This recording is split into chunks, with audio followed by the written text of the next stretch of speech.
Welcome to Livestream.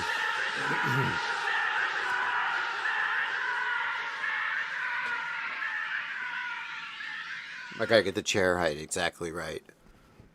Okay, good. Welcome to Livestream. As I said in the chat, my computer has been randomly turning off. It started doing it the other day while I had just started playing a video game with my son. And I thought, oh, maybe it just like would literally power off. It's like a suit. I got a suit jacket on here. It would just literally just power off, like just cut power completely. And I thought, oh well, maybe it's got something to do with this crappy Xbox controller I plugged in. My USB hub is janky. I don't know, something like that. So I went upstairs and I played Elden Ring. My son's playing Elden Ring now. I'm a proud father. I went upstairs and I played Elden Ring on my laptop with him. And then I came in this morning and it didn't do it again. Problem solved. And then I came in this morning to get ready for the live stream and my computer was off. And I was like, did I turn my computer off last night? I don't usually turn it off. And then I power cycled it and it started to post, and about a minute into the boot up sequence, it just powered off. So I unplugged the power supply, I clicked the power supply off on, I set an incantation, and I powered it up, and now here we are. But I'm telling you that if my computer just turns off in the middle of the stream, yeah, that's probably not, that's going to be the end of the stream. Now, the other thing I'll say is OBS has been doing this thing where OBS freezes up, and the stream is interrupted for about 30 seconds. We think we fixed that one. But, what I'm saying is this. If the stream freezes, wait like a minute, and Blunty will say, Bardwell's computer died, the stream is over. Or Blunty will say, hold on, he's coming back. And, you know, it's an Easter miracle, right? It's an Easter. Happy Easter to those who celebrate Easter. Every Easter,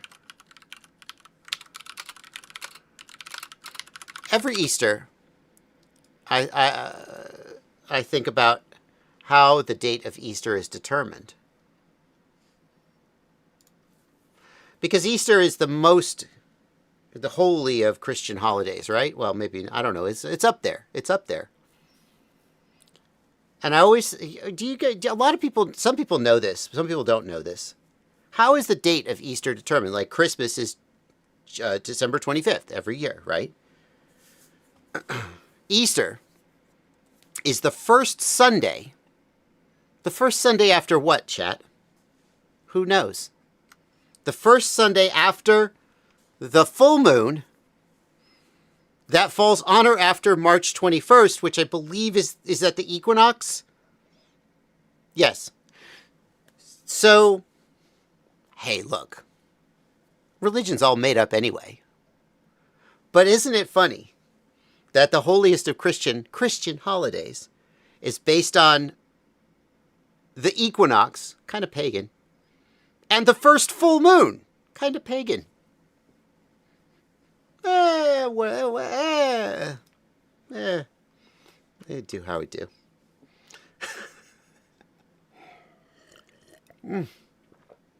It's all made up anyway. It doesn't matter. But I always think that's funny. Happy Easter to those who celebrate. I did something cool yesterday. We're going to get to your questions.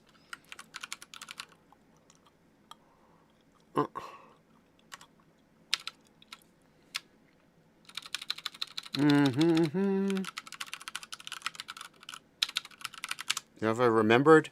I have. I made something cool yesterday. I want to show it with you guys. This is not officially announced yet, although you're going to see the URL and you can go play with it if you want to. So, little bonus. I made this yesterday. I've wanted to make this for years and haven't had the ability, I haven't had the skill, the knowledge.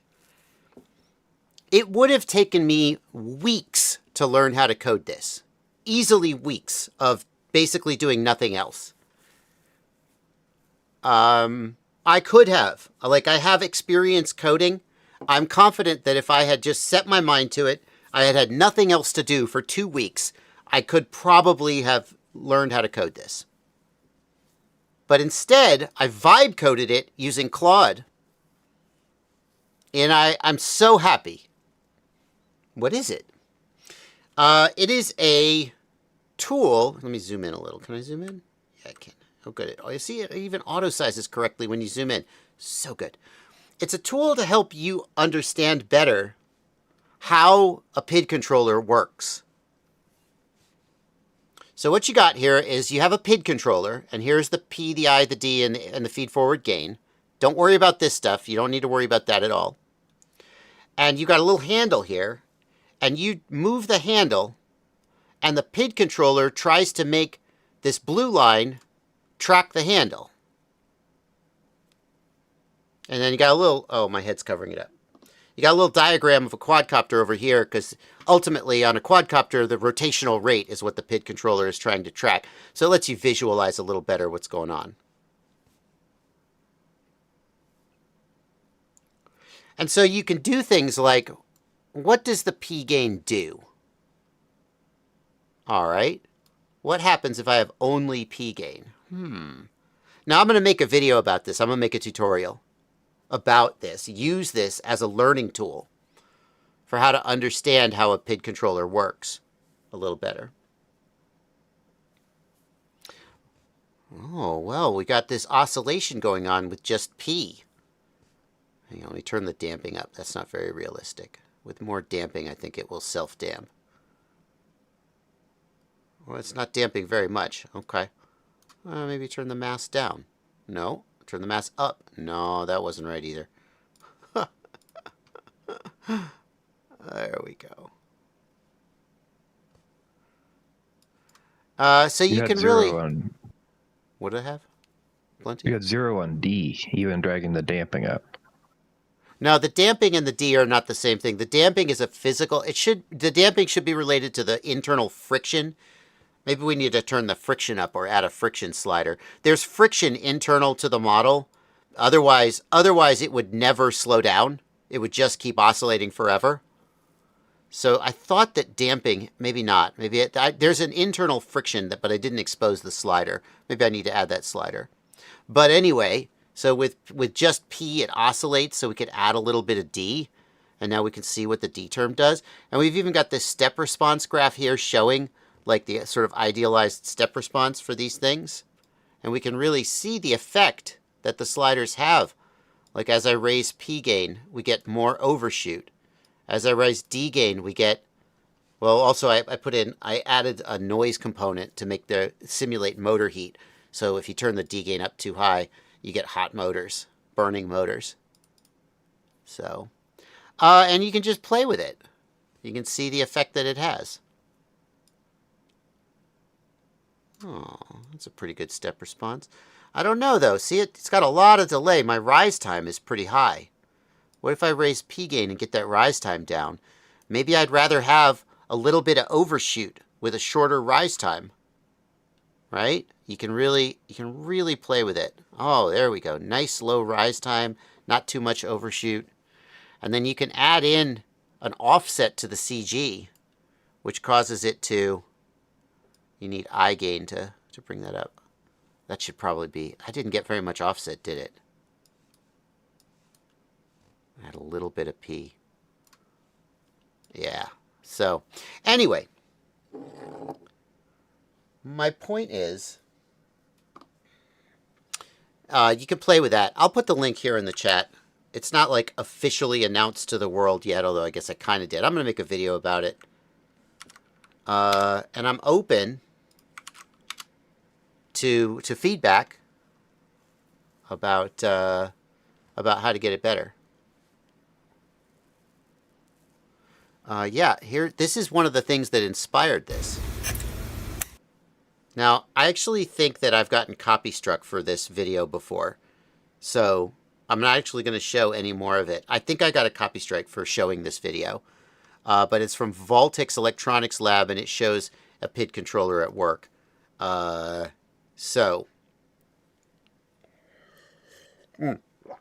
I should tell you...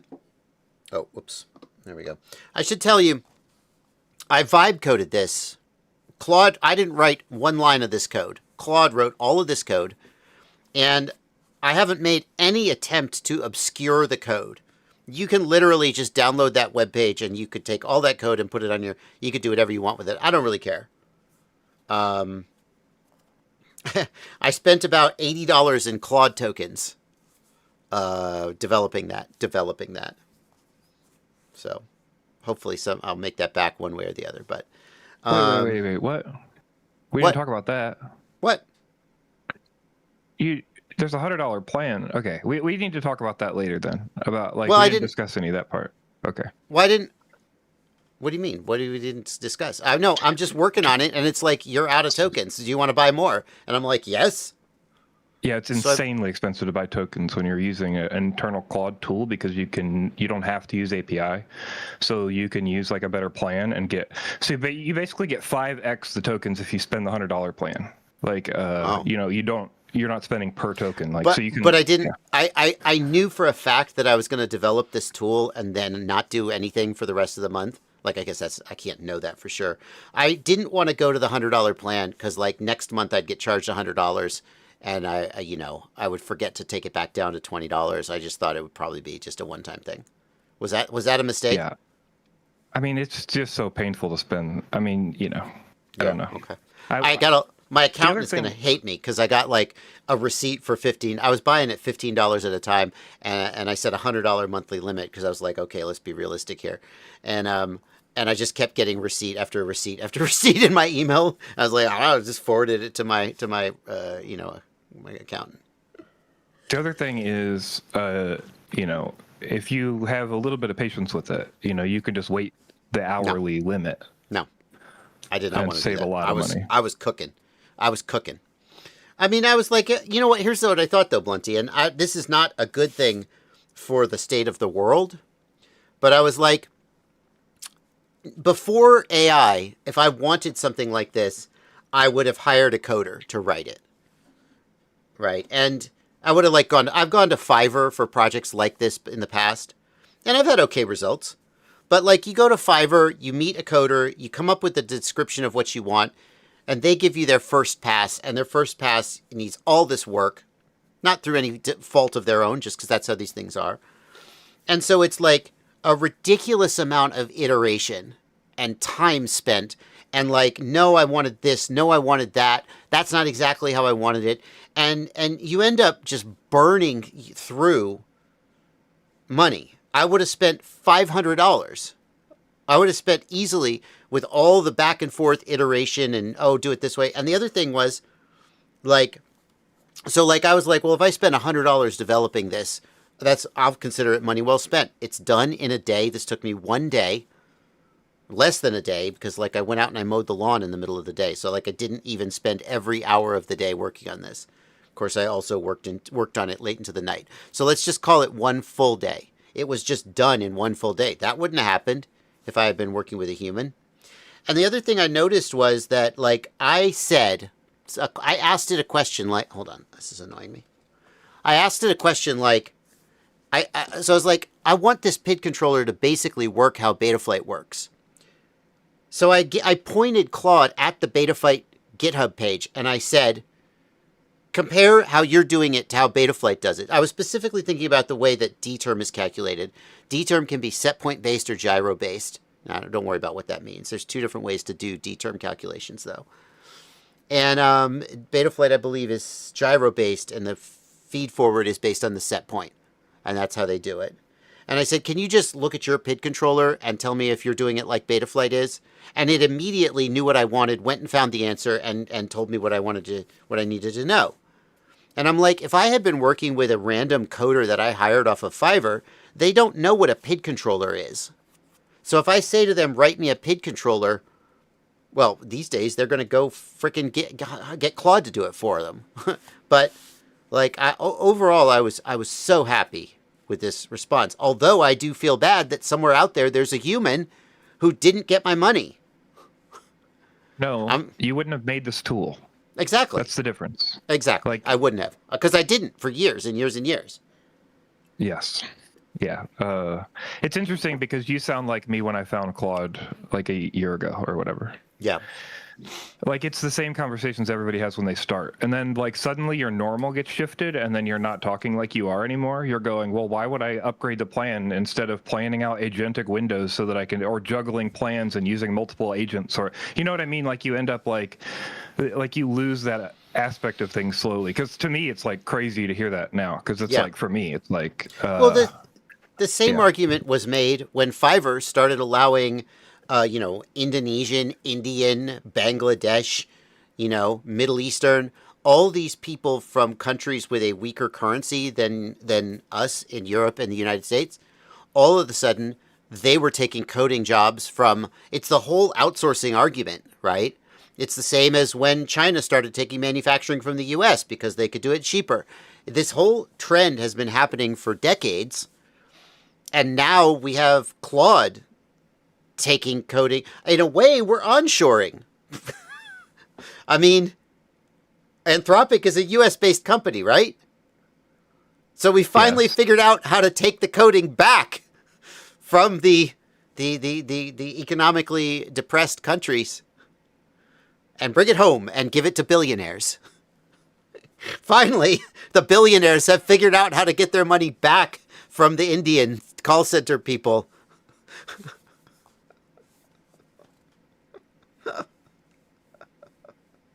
Won't somebody think of the billionaires? It was a great experience, though. Honestly, I've had this idea in my head for years, and just didn't have the means to do it. And then one day I just like, I bet I could do this, and I did, and it was it was amazing. Oh, so one thing I've mentioned a couple times is like planning. Did you do planning before you did this? Okay. So yeah. What should I have done? Just by for the way, future reference, we will talk about FPV soon. Yeah, if you're new to the stream, this is pretty normal for the stream. But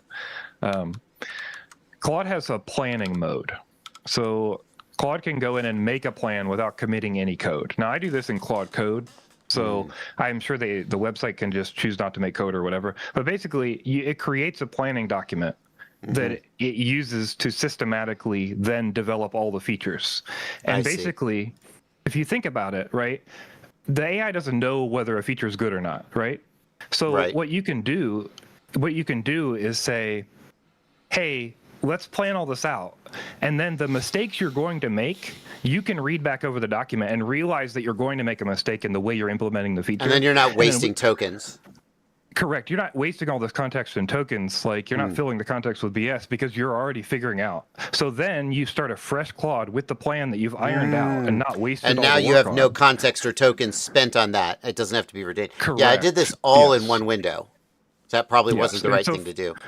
Yeah, my experience is, you split it out and then you create plans. And you can even have it do agents for each piece of the plan to even split it out more, so it's not getting wrapped up and confused, because the more you can compartmentalize things that it needs to do, the better it is. That's been my experience. It was very good. Like it did very good. Although I do think by the end, I was wasting a lot of tokens because the context had gotten so large.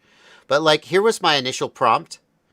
I want to make an app that demonstrates how a PID controller works. It should have 4 knobs, one for PID and fast forward gain. There should be a handle the user can use left and right, and a follower that uses PID control to make an indicator follow the handle. And it just made that. Some of this other stuff got added. It added the scope automatically. It just inferred that I wanted a scope to read. I was like, oh, that's good. Later, right? And then so like I just said, Well, I set P to max, ID and F to 0, but there's no ringing or overshoot. Why? And it was like, oh, good point. So, Plenty, this is the kind of thing that I don't know if I would have thought of that in planning mode because I just wouldn't have seen it happen. I don't know. What do you think? Well, okay, so like for instance, if you had done the planning, you might have thought ahead of time, like maybe you did this before, but when you sent to me this to me initially, I said, well, it should match Betaflight, like it should be like Betaflight. Right. And you said, well, I don't want to modify and stuff. But to me, like in the planning process, I feel like you would have sussed out pretty quickly, like, oh, well, actually, this needs to match the thing that people use all the time, right? Maybe not. Yeah. Right. Yeah. But the other thing I like to have the plan for is just like I have Claude go back over the plan and go, you know, you figure out where you were going to mess up or what's bad, or like you can even explain to it, like, FYI, this is going to be for like the average FPV pilot who doesn't know a lot about PIDs. What could we do to change it to make it better? Like all those pieces, right? Is like an interactive sort of thing. That's typically how I do these kind of things. Yeah. It's like this sort of interactive planning, and then we're sort of one-shotting based on like a heavy plan, and then we can dig through. Now, of course, I didn't build the website. Like I have a website. I didn't build the website like that. You know, but because the website was iterative over me figuring out what I wanted the website to be.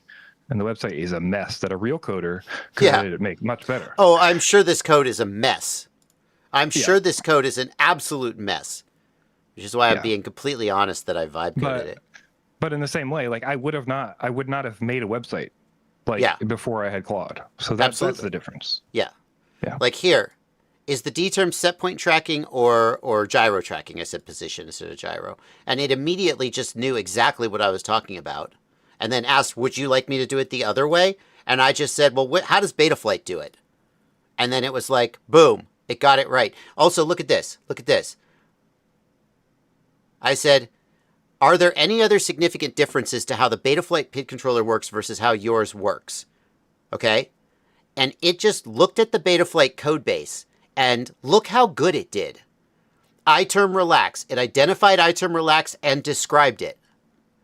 Anti-gravity. Identified it and described it. D-term filtering. We don't have filtering. D-max with dynamic degain. Absolute. Like it nailed. It quote unquote understands the Betaflight PID loop just by pointing it at the code. This is unbelievable how good it did. And then I was like, well, I don't want to implement any of those. Thank you. Anyway, enough about that. Yeah, exactly. I've actually limited the amount of questions I send to Captain Bry. I'm sure he's happy about that. But I often DM him about ELRS questions about how does this work, and now I can ask Claude first and go, give me code references. And then the one thing about Express LRS is there's comments all over the thing. Yeah. Like and they describe what it does. So I can ask it a question, and then it'll go, here's it in the code, and I can pull up the code to prove it and see the comment that explains what I'm trying to find out, you know? So it's like a great code base, but it's also like that would have taken me a lot longer to find on GitHub, you know, and dig out. So, it's quite interesting. Yeah. All right, so enough about that. I wanted to tell you guys that exists. I'm open to feedback. I would love for you guys to play with it. Obviously, I made it because I wanted it to be useful to other people. But also, man, alive. I remember, Blunty. I remember when I had a CGA computer and I longed for an EGA computer with 16 colors. CGA color graphics adapter was the first like color standard. I mean, like, I don't know, Amiga had whatever 32-bit color in 1972 or something. But for PCs, we had monochrome screens. Then we had CGA, and CGA was like 4 colors, CMY or something. I don't remember what it was. White, purple, teal. I think that, I don't know. And then and all the other colors were dithered. And then I longed for EGA with 16 colors. Oh, and a sound. I remember arguing with my boss that I needed a computer that had a sound card, mostly because I wanted to play video games on my work computer. I did not win that argument. And now I have a computer that I can just talk to and it makes code for me. And I'm like, what a world we live in. So, anyway, let's move on. Let's get some questions from the chat. Thank you guys for humoring me Thank you, guys. I hope that was enjoyable to you. Here's $10 from Exiled FPV for the computer fund. Yeah, hopefully I don't have to buy a new computer. This thing is not that old.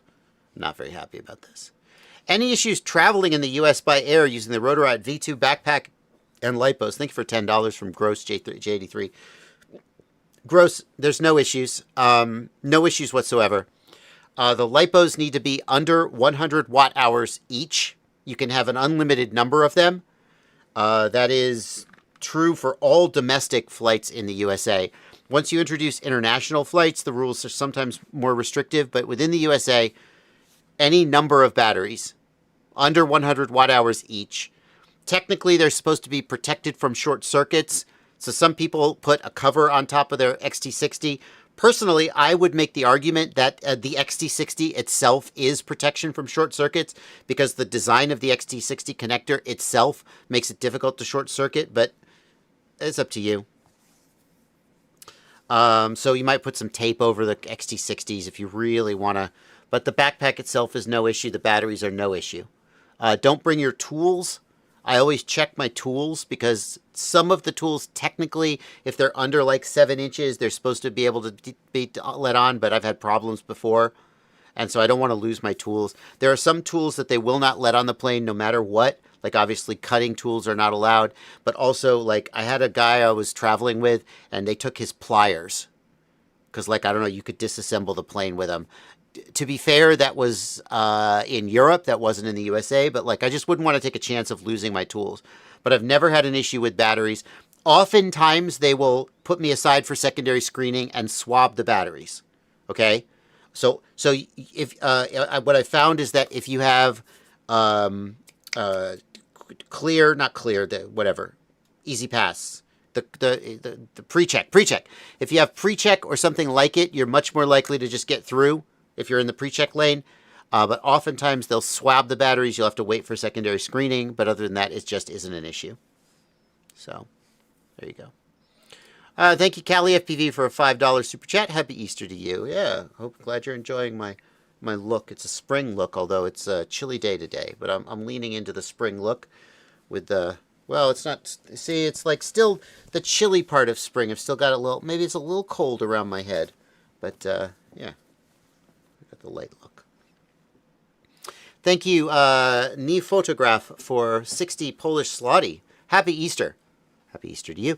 I run 1.3 gigahertz video on my 10-inch. After swapping MFD R-Link 433 to TBS Crossfire Diversity, I get 1.5 kilometers in RX loss. Yeah, well, 1.5 kilometers in RX loss is actually not that unusual for Crossfire. Now, I know that Crossfire can go further and will, but in my experience, if you just set up a Crossfire drone without really thinking about range, sometimes you only get a kilometer or two of range. So, like, now, that being said, like, if you have a good quality antenna and you have clear line of sight, Crossfire should go much further, 5 or 10 kilometers easily. But definitely it's not a given that all you have to do is slap a Crossfire receiver on your drone and you will get 10 kilometers. There are real world situations, especially if you end up not having clear line of sight. Now, you were doing long range on 433 megahertz, so I assume you know things about long range like clear line of sight and so on, right? Yeah. So, as far as separating the 5.8 gigahertz, I see. So let's dig a little deeper. You're in 1.3 gigahertz video. The control link is below the video, so you're not going to have harmonics. The 900 megahertz harmonics could affect the 1.3 gigahertz video, but not the other way.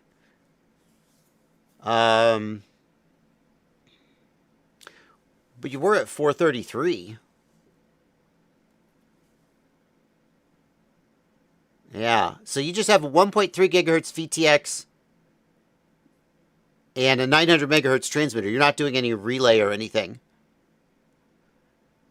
Yeah, you definitely want the Crossfire antenna to be separated from the VTX antenna if at all possible.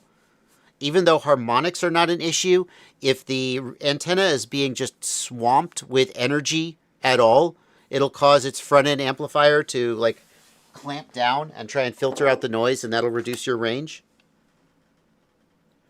900 megahertz is closer to 1.3 gigahertz than 433. So it's possible that's your issue. Ooh, Jumpstart, good point. Are you at 50 hertz or 150 hertz packet rate? Thank you, Jumpstart. That's a great point. You need to be at 50 hertz. At 150 hertz, Crossfire uses FLRC? No.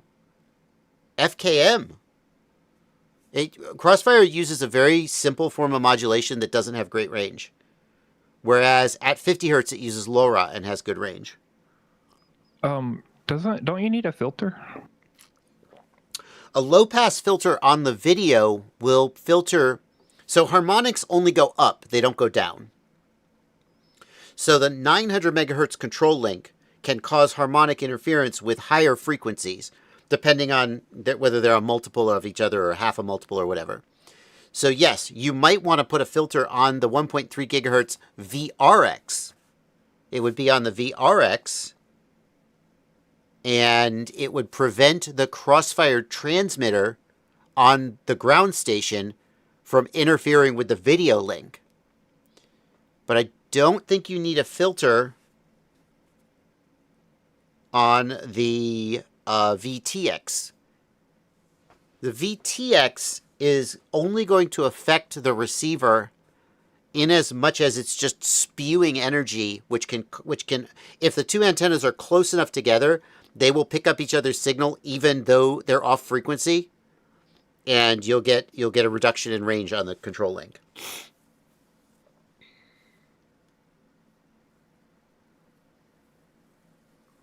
Ooh.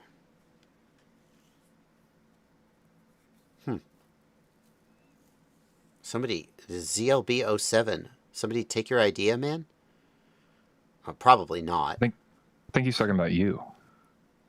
What? The PID thing. What? Very shady. ZLB07. Oh, I stole somebody's idea. I don't know how I would find that email. I'm curious. If I stole somebody's idea, I'd sure like to know. Very shady. Very shady. Well, I don't know how I'm going to find that. ZLB. I don't have an email from ZLB. Oh. ZLB. What email did you send it from? Let's get to the bottom of this. Crazy coincidence or very shady behavior on your part. I can provide the open source Git created last month of the concept. Okay, the concept of making an app to emulate a PID controller. You don't own that concept, right? I showed that video with the mechanical PID controller. I showed that video on stream 3 years ago and got a copy strike because of it. So that idea just exists. People, and if you sent me an email saying, hey, somebody should make a app about emulating a PID controller, I get that email 3 times a year, 4 times a year from different people. So it's not, but suffice it to say, I didn't take any of your code, and I can show you the entire Claude conversation where I developed this app from scratch. Yeah, let's see. So there's no world in which I took your idea or took your code or anything original. There's nothing shady. Well, you said shady. You said shady. That's the thing. You are a patron as of August 2022. And then in January 2023, you went from $5 down to $2. That's the only email I have in my main inbox. Let's look at my other inbox. Let's see here. Okay, here is the email that I supposedly stole the idea from. Shady. I don't have a real black box log to verify its accuracy, and even if I did, I've never successfully tuned them. So I'm not the right guy to test it. I had it analyze PID Toolbox and automate the process, so it should work. You can select cell count, frame count size, desired flight style. So I got this email from you Monday, February 23rd of this year. Did not reply to it. Did not, I'm sure that I didn't click this link either, but let's click the link. Yeah. I definitely did not download an exe file from your GitHub and run it. So, yeah. This is why movie studios don't take script ideas from the public. You sent me this email. I read it. I didn't reply to it. I probably didn't click this link. I was just like, oh, that's cool. Seems like you're doing some interesting stuff. I definitely never downloaded and ran your like, there's no way I'm going to download an exe from someone I don't know and just run it on my main computer. Zero chance that happened. And now, February, March, April, 2 months later, I come up with it. I implement this idea that I've had for years, and you say it's shady, as if it's not even remotely the same. Yours is better. Yours is based on a real black box log. Mine is just based on fake simulation. Right? So, no. There's nothing shady about this. Don't accuse me of being shady. That's silly. Jesus Christ.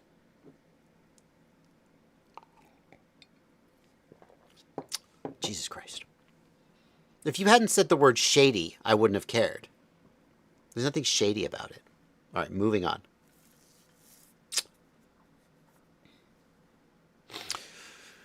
Hi, JB. I have a 5-inch that hovers nice and under control, but when I push the throttle over about 25%, it flips out. What would you suggest for troubleshooting? Could that be the ESC issue? There's an issue with AM32 ESCs where if you change the startup tone, when you write the configuration, it accidentally misconfigures one of the parameters and makes it kind of hover, but then slowly whoop, whoop, whoop, whoop, whoop, out, and that sounds like it might be what you're talking about.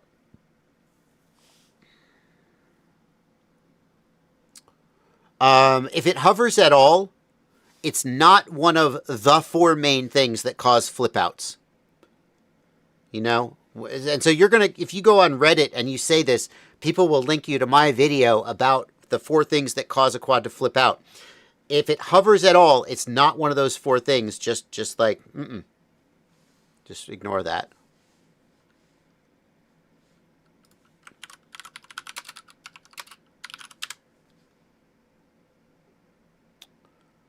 Yep.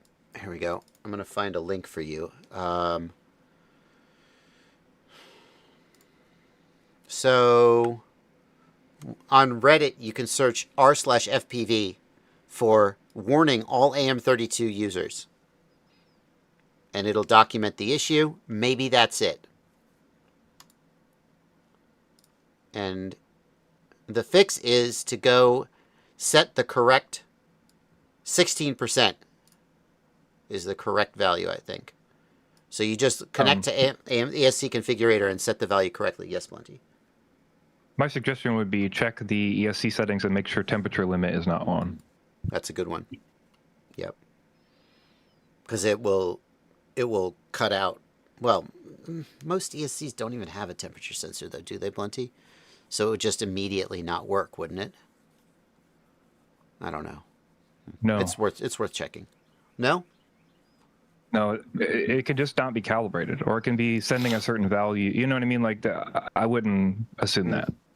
Like usually they don't have a temperature sensor and it just reads 0 degrees Celsius. I do remember that there was a DYS ESC or maybe DAL-RC that had that it was basically doing this. It would just drop out of the sky because it had the temperature threshold enabled. That's worth testing. It's worth checking. I like I said, somebody had one that was like set to 30 or something. It was like really low when it was shipped. Mm-hmm. And I think it was actually reading temperature, but it was just set so low that it was triggering like you're talking about during a normal flight. Yeah, really good bad boy. Temp limit is bad. That's right. Do not use temp limit on multi-rotor ESCs.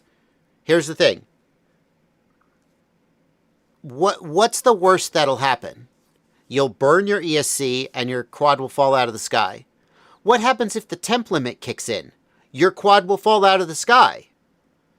When the temp limit kicks in, the ESC shuts down. That's fine if you have an airplane. Temperature limit is okay on airplanes, it's okay on ground vehicles. Because when that temp limit kicks in, on a ground vehicle, the car just stops running, you have to go pick it up. On an airplane, the motor stops running, you can still glide. And hopefully it cools down and you can like limp it in. But on a multi-rotor, when the temp limit kicks in, it falls out of the sky. So like, no, don't use a temp limit on a multi-rotor. Burn the ESC all to hell. And then when the ESC burns up and your quad falls out of the sky, you go, oh, I need a bigger ESC or I have a problem. But you have the temp limit. You're flying. Randomly, your quad falls out of the sky because the temp limit kicked in. You crash. Now your drone is broken. Well, maybe it would have been fine, right? Maybe it would have been fine. Maybe it would have gotten to 140 degrees and come home and landed and been fine. So the temp limit is just making the bad thing happen more often and sooner. And the idea that, oh, but the temp limit will protect me. I won't burn my ESC. Yeah, but you just dumped your quad into the ground at 80 miles an hour. So like, oh, good, the ESC didn't overheat and burn. But like a whole bunch of other shit is already broken. Who cares? Frankly, I'd rather have the ESC burn itself up so I know for a fact why I crashed. As opposed to be like, I don't know, was it the temp limit? I don't know. Anyway.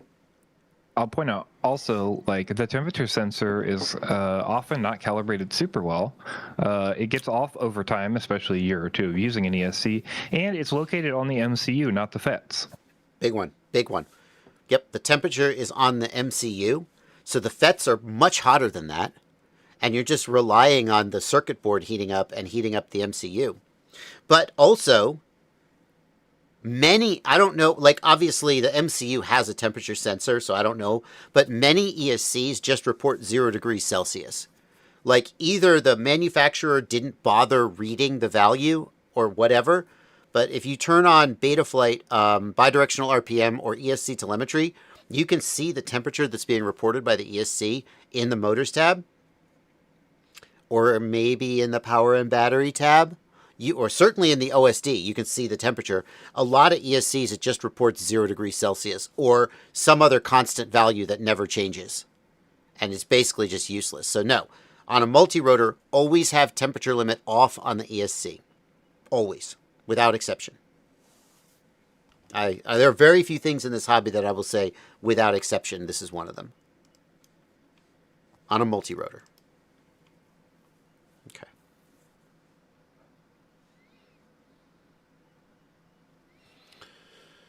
Oh. Let's take this question from Archie RC in the Discord. Have you seen any LR 2021 chips coming to ELRS TX modules? 1121 versus 2021? I'm missing FLRC with the LR 1121. Can the 1121 not do... Oh, does it not do FLRC? Correct. Right, because they came up with the K1000.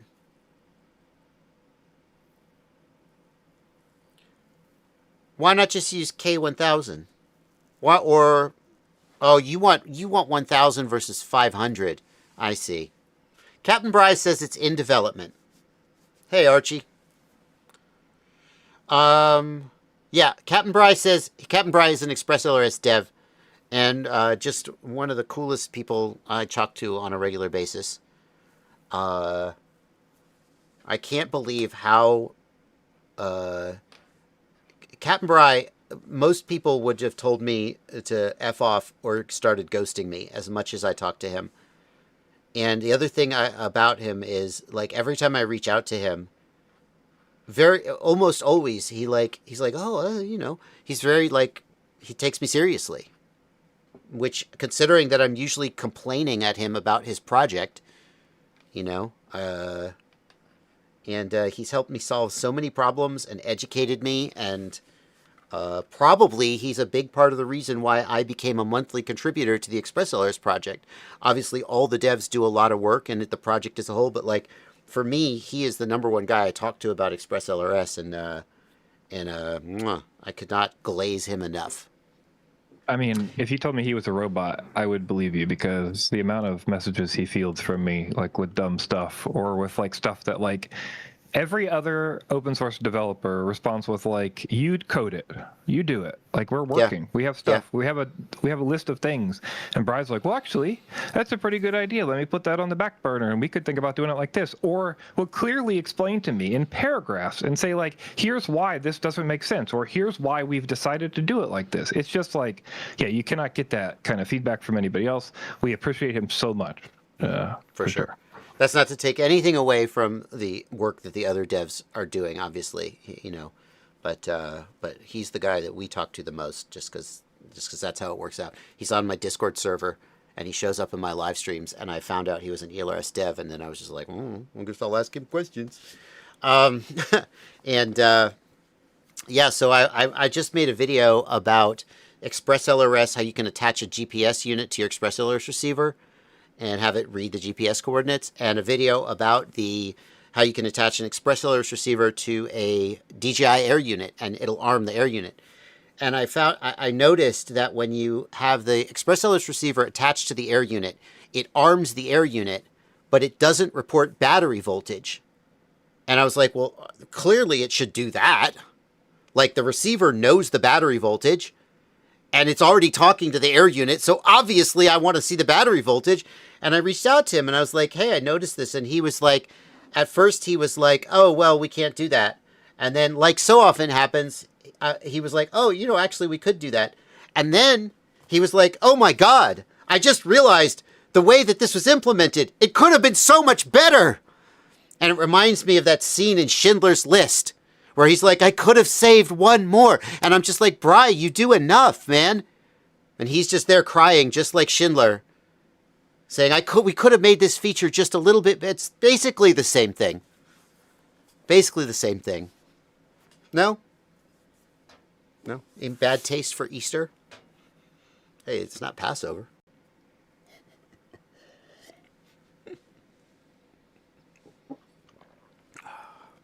Anyway.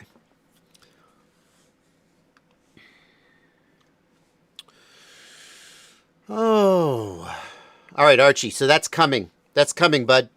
According to the ELRS devs. Hopefully that's the answer you were hoping for. Thank you for being a patron. Have you ever been questioned by authorities while flying? Never. Never, not once. I have been questioned by other FPV pilots who have a bug up their ass.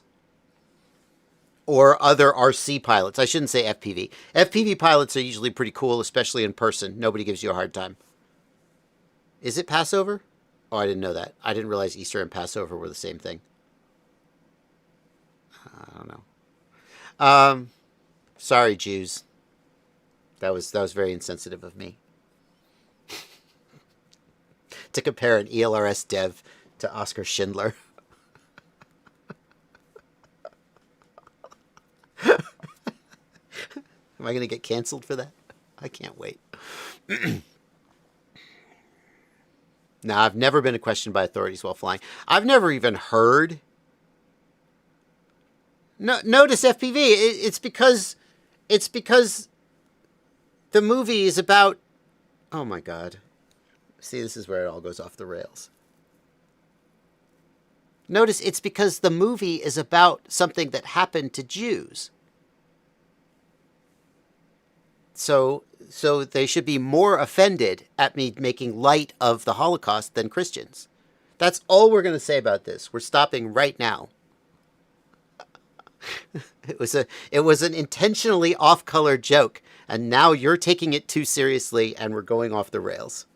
Or even your camera got upset. Your focus went out. Ah! The fuck is happening? Track my face.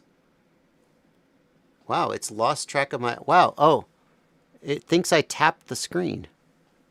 So, oh, see, the ghost of a Holocaust victim reached out like a poltergeist and touched my autofocus to make my camera go out of focus.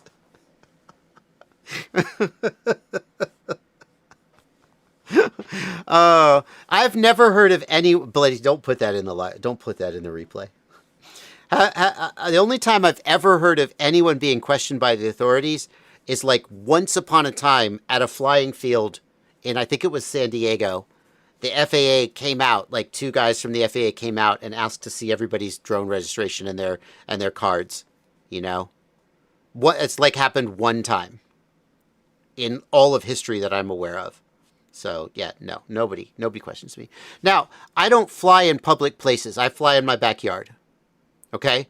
If I flew at a park, if I flew out in public more often, then potentially I would get challenged more often. But I don't, so it doesn't really matter.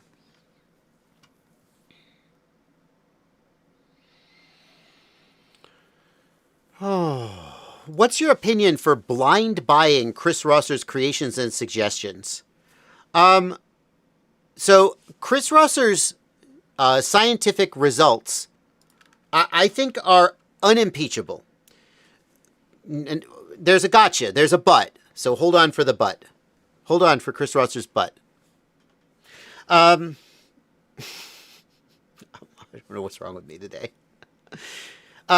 Chris Rosser's test methodology is beyond criticism. Okay? If Chris Rosser says that he set a test up a certain way and he did the test and here are the results, you can take that to the bank. As much as you can, anybody in this world. Is Chris Rosser perfect? Will he ever set up a test and it'll turn out there was a mistake and he'll have to release a correction? In everyone's career that happens. As far as I know, it hasn't happened to him yet. But compared to dumbasses on the internet, including me, who just like sit down and are like, I put these two things next to each other and one was better. I guess that's science. Join my Patreon. Chris is an actual scientist, an actual engineer. He is a trained aerothermal engineer. And when I asked him what that means, he said, it means I studied everything involved in designing a jet engine. So, when Chris runs a test on ESCs, by the way, he just did this. It was amazing. Chris Rosser ESC test. This is money. This is money 2 months ago. And I don't even watch the whole video. I just go to screens like this and I'm like, Because I don't need to hear him talk for 15 minutes. Sorry, Chris. I just like, I just go to the highlights. I'm sure he doesn't care that I do that. I'll watch this whole chapter. Current ratings don't mean, that sounds interesting. And then he just puts it at the end. And I can just go here and be, T-Motor Pacer, the best one. Done. Okay, now, the but is, well, first of all, there's ESCs he didn't test. So, like, he can only test certain ESCs, and usually that's whatever the manufacturers send to him. So, like, could there be a better ESC out there that he didn't test? Sure, but that's just life. The other thing is that, like, I've seen situations where Chris approaches a test or approaches a problem from an engineer's mindset, and that doesn't overlap perfectly with how it works in the real world. So, for example, the AOS 5 frame is a wonderfully designed frame. It is extremely... It does all the things he says it does, but you know what else? It's not that durable. It's not that durable. It's not designed for durability. It's designed for great resonance, great PID tuning, wonderful flying. I had one. I probably still have it on the wall behind me. I might. I'm not sure. I might have gotten rid of it. I don't remember. Oh, no, I think I see it with the yellow props back there. I think that's it. The thing is, like, the AOS 5 frame has a ton of little screws, and it's got too many screws and too many joints. And it's super easy for the screws to loosen up and fall out. And yes, just use Loctite, Bardwell. Or because it's got all these little struts and things, like, it breaks. So, like, he designed it as an engineer from the perspective of, I'm going to make a frame with amazing resonance characteristics. And like a lot of people would take a frame that had slightly worse resonance characteristics if it meant they could crash the shit out of it. And the fact that Bachgrinder's frame is as popular as it is a testament to that. So you just have to know when Chris Rosser says X is the best, you have to look at the testing he did and say to yourself, does this cover my use case or is there something he left out? Now, when it comes to battery testing, I just believe him. When it comes to ESC testing, I just believe him. Especially considering nobody else is even doing the testing. Certainly not to the level of rigor that he's doing. Everybody else is just like, I don't know, I flew the ESC, it seemed pretty good, buy it. Okay? But when it comes to things like, hey, I made this motor. I talked about his frame. The AOS motor, a marvel of engineering. A marvel of engineering. Everything he says about why it's good is true, but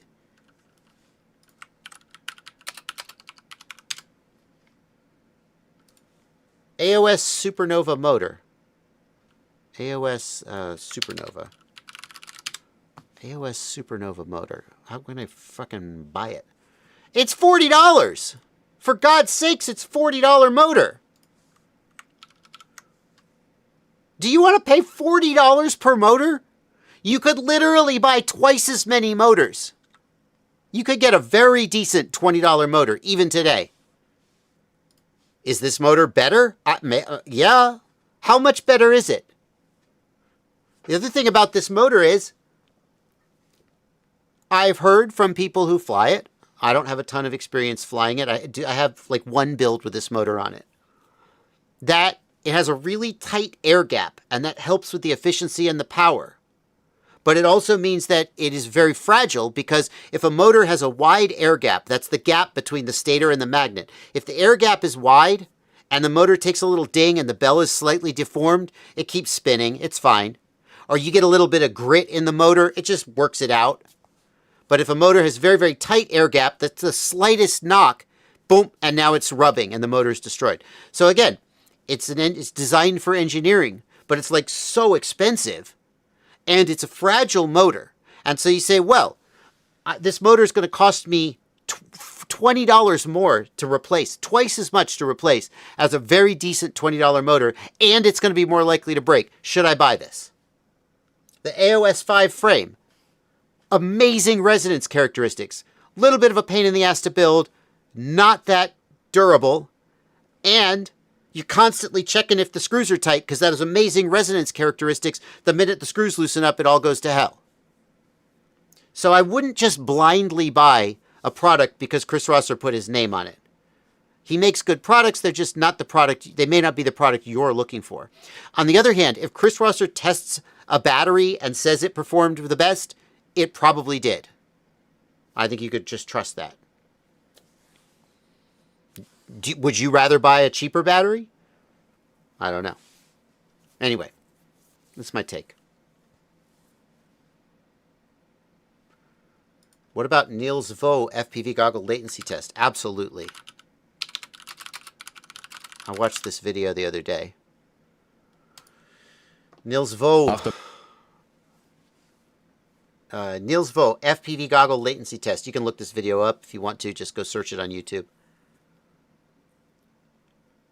Got all the goggles and their latency.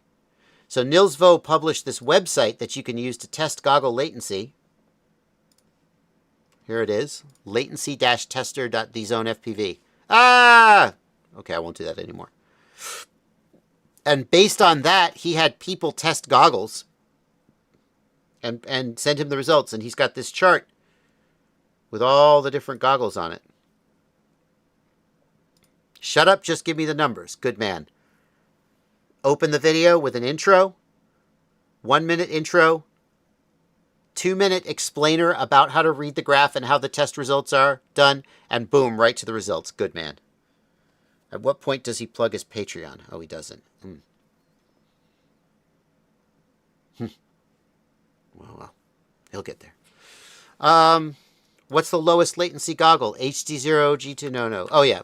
90 FPS HD0. Yep, that's the lowest. Fat Shark HDO2 plus rapid fire.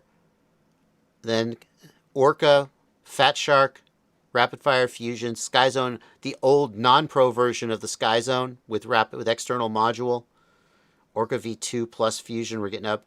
I mean, I think the difference between 8 and 10 milliseconds probably like I don't think you should really care, personally. You know, like the minimum is still 2 for all of them, and the max is slightly higher. But sure, maybe you care. Then we start getting to a little bit higher, 10, 11, getting up there.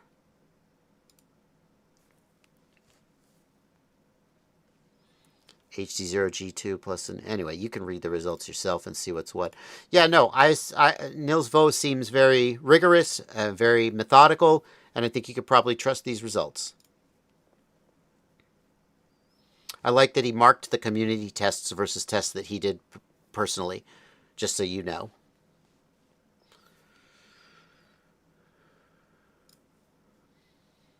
Yeah. Some of these go really high. Fat Shark HDO with TBS Fusion, 23 milliseconds of latency. That's insane. For a freaking analog goggle? Shut up. That's ridiculous. Skyzone 040 Pro with internal module, 26 millisecond latency. Ridiculous. And then really get up there.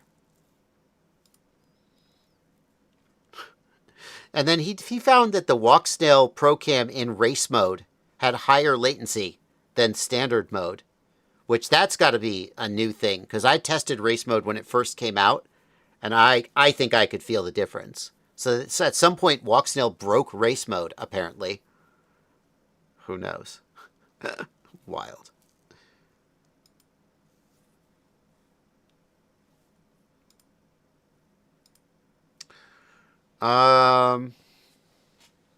Anyway. Any thoughts on the It's FPV era frames from Daniel Pio? Thank you for £2, Daniel. Yeah, they're very cool. It's a £2 plug. That's how to get me to plug your product. Just surreptitiously ask about it on a live stream with a super chat. I'm obligated to read it. So like the only thing, so it's cool. It's cool that it has this injection molded nylon front end that's supposed to be super durable. Probably is super durable. I mean, and it's a very well designed and well thought out frame in many ways. It's $140. That's a lot, even in this day and age. It's a lot for a frame. You're going to decide if that's the amount of money you want to spend. But it's a very cool frame. I mean, it does have something that nobody on front end, which is supposed to be very, very durable. You get to decide if you care about the camera angle being fixed. Personally, I don't care. I prefer a fixed camera angle for my GoPro, if you even run a GoPro in this day and age. A lot of people just run a DJI and record DVR.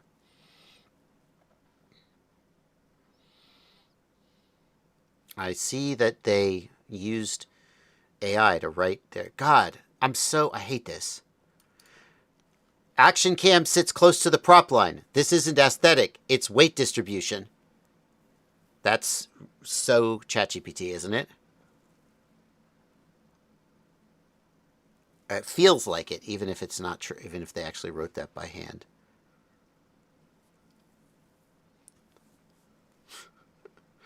This does not feel like. This is nice writing. I'm not suggesting they used AI to write this. I'm just suggesting that that structure comes off as ChatGPT these days, and it's annoying as shit. Yeah, so like, very cool frame, kind of expensive. You decide if you want to spend the money on it.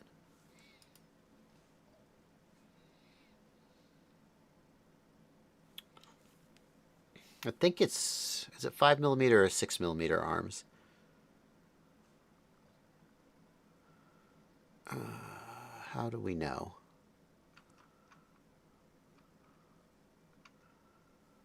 How do we know what the arm thickness is?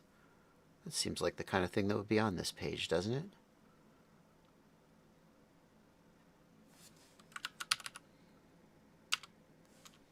6mm arms. Yeah, so the arms are just a little thicker than they might have been. A lot of times people use 5mm. Nylon versus steel tower. Ha! Sadly, your O3 camera is still... Damn it! It was supposed to protect the O3 camera! That was your one job!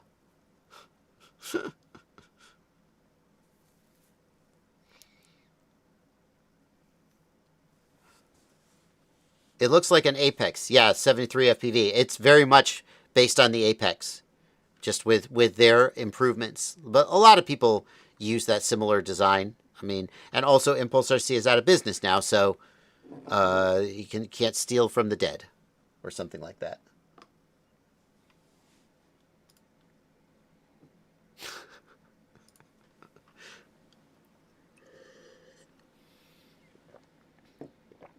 Monway says that he sees the Era frame as 115, not 140, and that may be because there's like import taxes or something. So if you're outside the US, it may be cheaper. 115 is sadly getting to be a pretty standard price for a frame these days. Lead Pusher, thank you for a $5 super chat, and a thank you for getting me addicted. Hell yeah. Ooh, here is a long question from Fern. That's the advantage of being in the Discord, is you can ask the longest question, whereas YouTube cuts you off.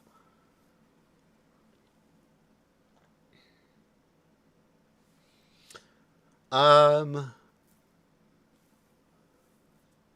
working on a build. Where is it? Where is it, Blunty?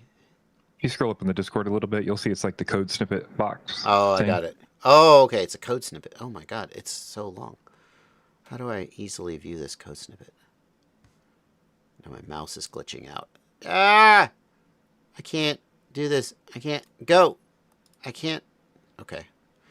I connected a 3S bat. I'm working on a build. I soldered the XT60 cap and motors and decided to do a smoke stopper check.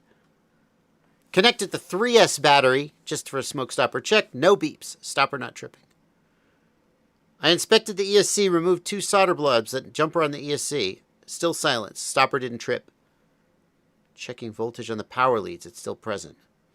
Connect the flight controller harness. Go to beta flight. Try to spin the motor. Sounds like the ESC's dead.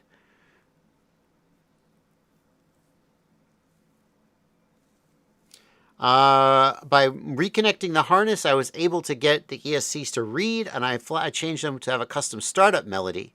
Motor started playing the melody. Plug in with the smoke stopper again. Silence.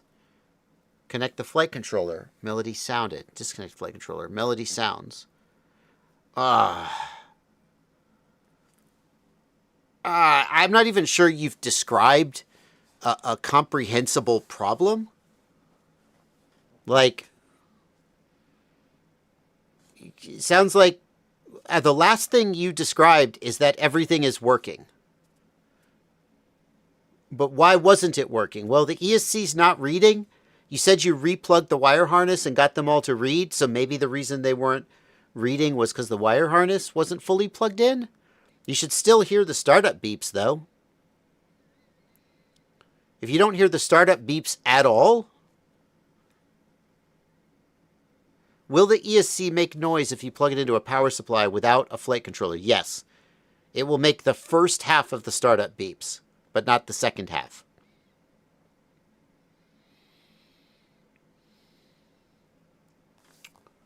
So, I don't know, man.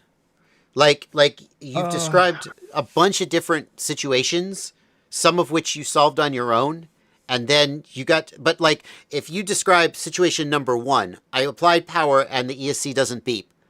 The next thing I would do would be like, okay, let's troubleshoot that. But now that problem isn't happening. So how can we troubleshoot it? What happened? I don't know. Go ahead, Blunty. Two things I would say. One is, is it possible that an ESC in 2026 ships in some other mode than D-Shot? And then the initial D-Shot command is setting D-Shot? No, because they all auto-detect. Now, I believe that AM32 doesn't support PWM by default, or maybe at all.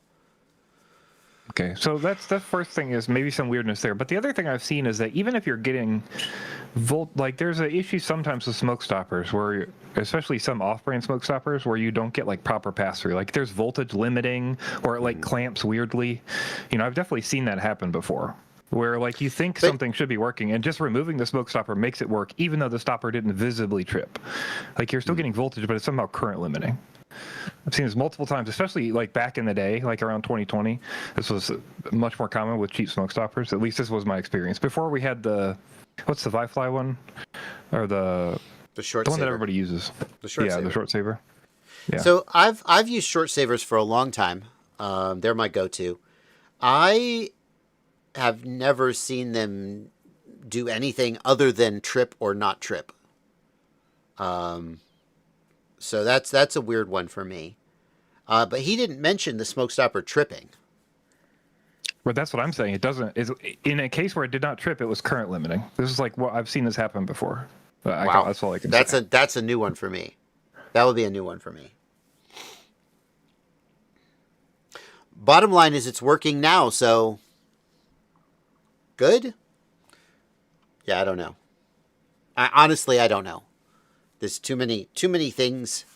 Nothing, I'll tell you this. Nothing obviously is like, oh, here's what it must have been. You made this mistake, don't do it again. The only thing I would say is, like, you powered it up with solder balls that you then cleaned off. Like, that made me cringe. And yes, the whole point of the smoke stopper is to protect against that, but so like I would add to your pre-check a visual inspection to look for the solder balls. Mr. Capcom says he thinks that the ESC is fried. Yeah, but it's working now. So that's weird. I'm being told that the its FPV ERA frame is over $300 delivered in the U.S. just for the frame. What is that? Just shipping costs? It's $150 in shipping costs? That doesn't make sense. Is that right? I guess import fees. Yikes. Did Impulse RC say why they went out of business? I'm sure they made a statement.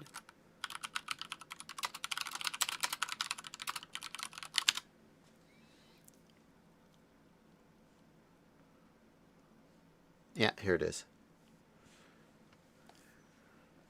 After more than a decade of serving the FPV community, we've made the difficult decision to close Impulse RC.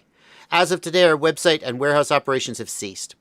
When we launched the Alien back in 2000, blah, blah, blah. Thank you for believing in what we built. All outstanding orders have been shipped. Yada, yada, yada. We are currently in discussions about the continued support of our frame designs. We hope to have more clarity on this in the coming days. If you have a serious business inquiry, you know how to reach us. They didn't say why. They just said that they were shutting down.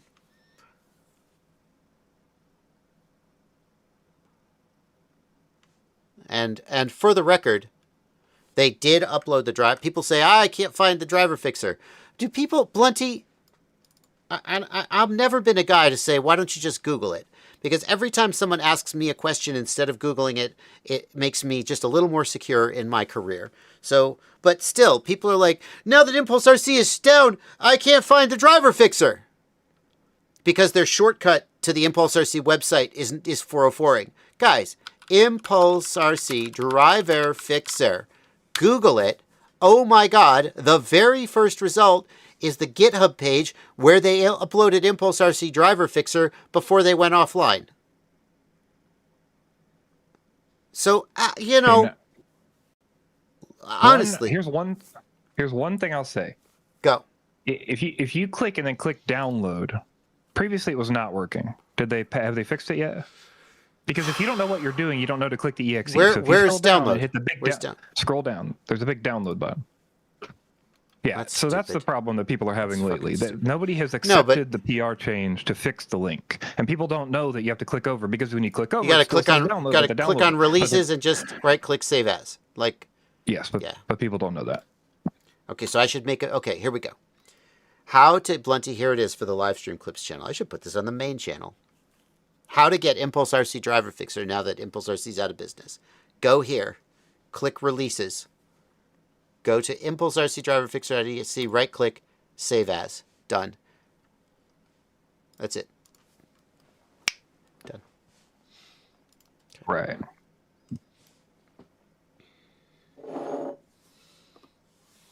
It's just, I don't know if it's something about the kids these days that they just like.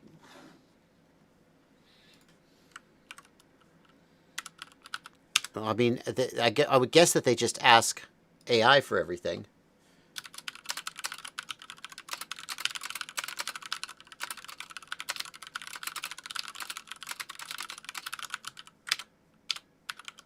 Ah! I don't need to use extra tokens for this. Like, this just, I guess they just ask me. I guess they just ask me. I'm like, okay. Fine. No. Don't tell people to use Zadig. I guess that, yes, that is the correct step. What? No, that won't fix. Sorry, wrong. That will not fix. That will not fix the driver fixer app. Oh. Oh. Whoa, that's good. God damn.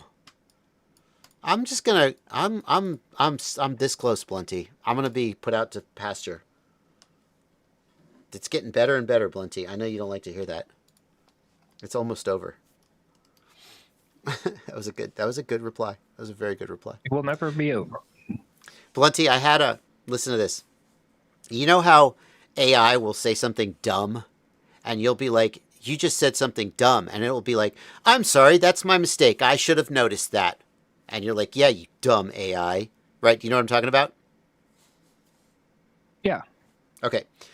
So I'm working on this app, and I had it add the step response graph.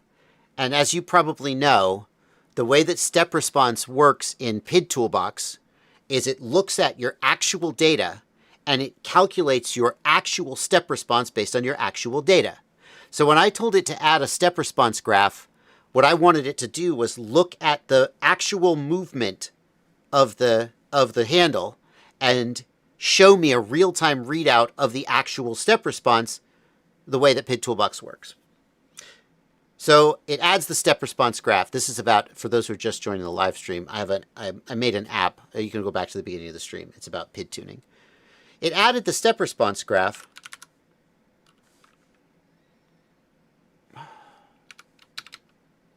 But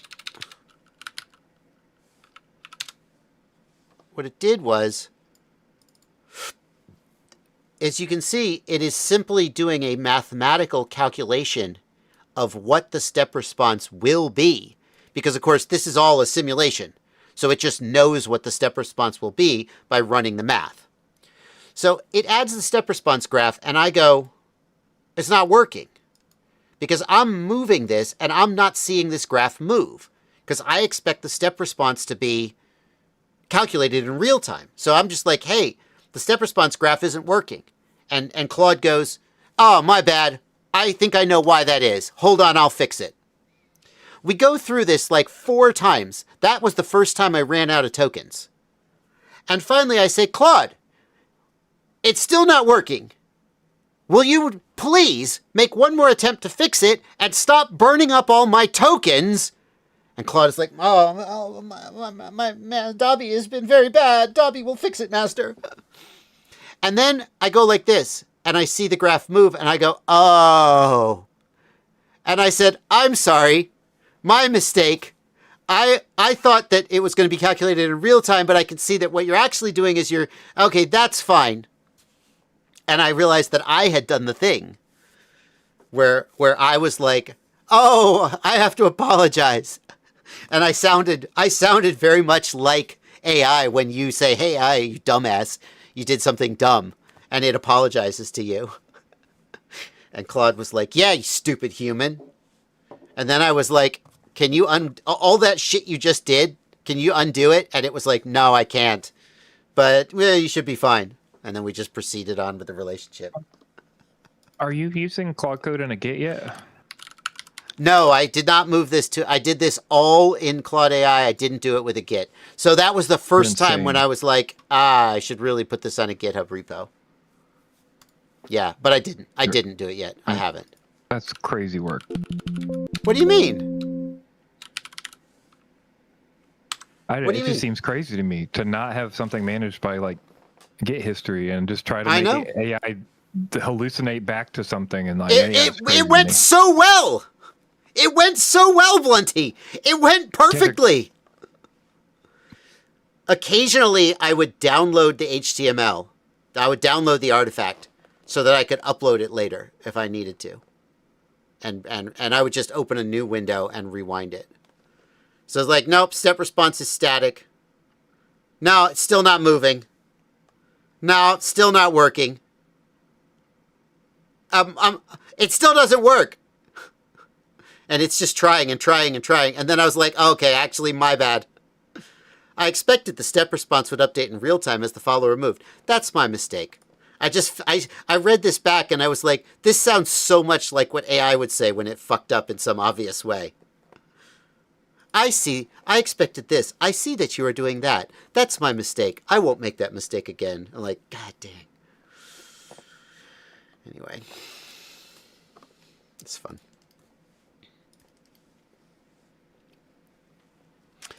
Here's a question from Yaros. Given a racing drone with 2207, 2050 kV T-motor motors, GEP-RC racer frame, and Hobbywing 65 amp ESC, what would you improve or change to increase the top speed? It accelerates very fast, but top speed maxes out at 190 kph. What's that in freedom units? Like, how fast are you going? 120 miles an hour. Okay.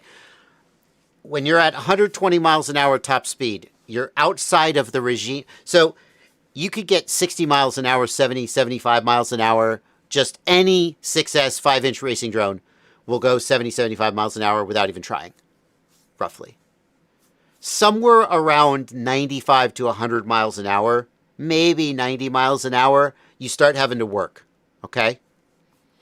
But you can get up to 95 or 100 miles an hour without too much trouble. Somewhere over 100 miles an hour, it starts getting real hard to make gains. Does that make sense? You end up in this part of the curve, right? And you have to start doing radical things. Now, not that radical. The number one thing you can do at that point is improve your aerodynamics. Aero matters a lot more at high speed because drag increases as the cube of the frontal area or something. Okay? The top speed drones. Now, these days top speed drones are going 300, 400 kph. That's a little different. But back when the top speed drones were going around 200, 250 kph, like I remember Luke Bell broke the top speed record with one of, I think it was his first top speed record that he published. And it was just like 6S 2000 kV motors or something. It wasn't like a radical powertrain with like 6S 2800 kV, 6S, 10S voltage. There was nothing radical about his powertrain. He just had really good aero and optimized things. Okay? So let's be honest though, you're not going to add fairings to your racing drone. You don't want to do that. So then what can you do? Do you remember once upon a time, I got a 100, oh my gosh, look at that. My old office way back in the day.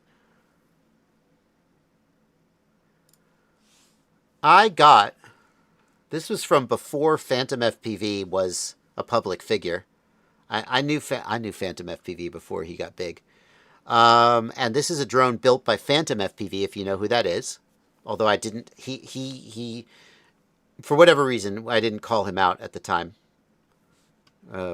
Probably because he requested that I not. But this is a drone that he built. And you can see here, it's just a racing drone. And it ostensibly goes 160 kph. Miles per hour. 160 miles per hour. It does. I saw it.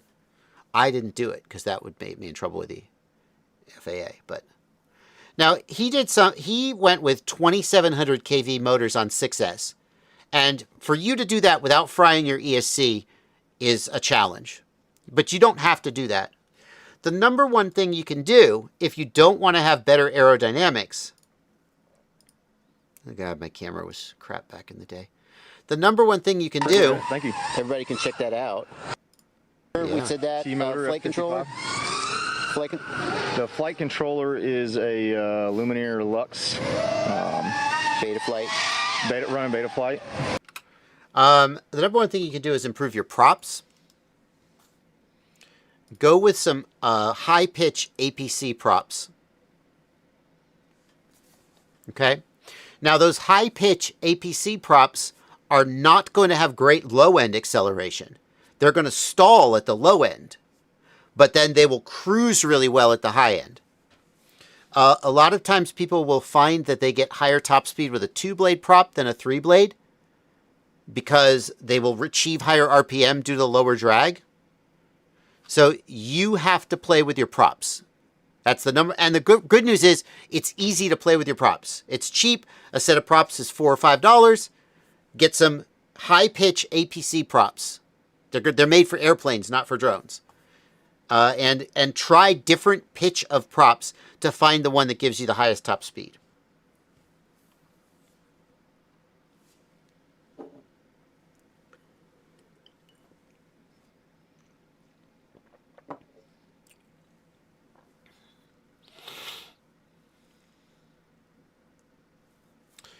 There's a question here that I just want to touch on.